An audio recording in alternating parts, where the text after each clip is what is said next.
Odnose između djece i roditelja treba posmatrati kao dinamičke odnose, koji se mijenjaju zavisno od rasta i razvoja djece, ali i od razvoja roditelja. Roditelji imaju svoje razvojne stepenice, kako one nezavisne od djeteta, tako i razvojne stepenice u svojoj roditeljskoj ulozi. Porodica se definira kao osnovna društvena ćelija i kao jedna od najsloženijih, najstarijih i najtrajnijih društvenih grupa. Ona zahvata vrlo različite strane ljudskog života, pa zbog toga postoji čitavo bogatstvo značenja i objašnjenja, od filozofskih, socioloških, psiholoških, vaspitnih, socijalnih, pa do ekonomskih i pravnih. Uloga porodice u odgoju bilo koje ličnosti je zaista nezamjenjiva. Ona predstavlja prvi stupanj u razvoju ličnosti pojedinca. Obzirom da radim sa srednjoškolskom populacijom, sa uzrast znači učenika od 15 do 18-19 godina, riječ je o adolescentima i to je ono vrijeme kada nekako uloga porodice počinje da bude u drugom planu.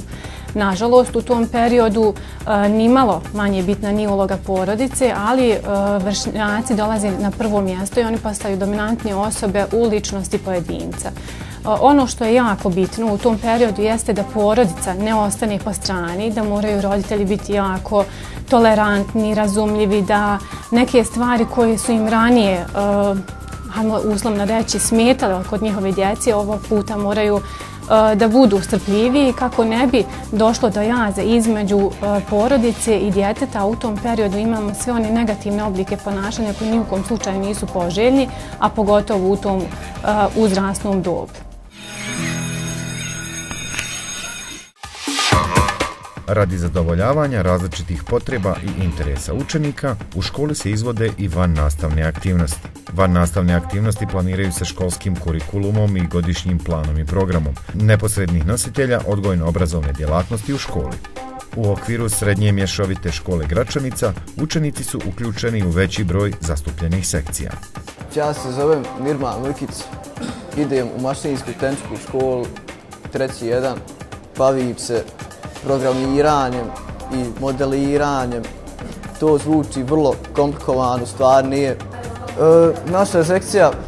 Naša sekcija broji 15 članova, okupljamo se jednom mjesečno, vode dvije profesorice, Nasveta Mujkić i Sabina Ahmetagić.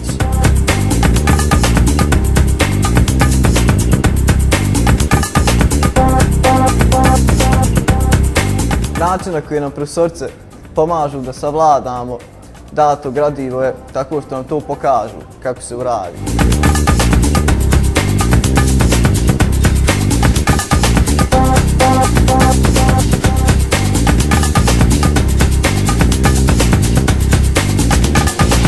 Svake godine učestvujemo na festivalu rada i većinom smo prvi na njemu, nekad se provuče neko drugo mjesto, ali rijetko.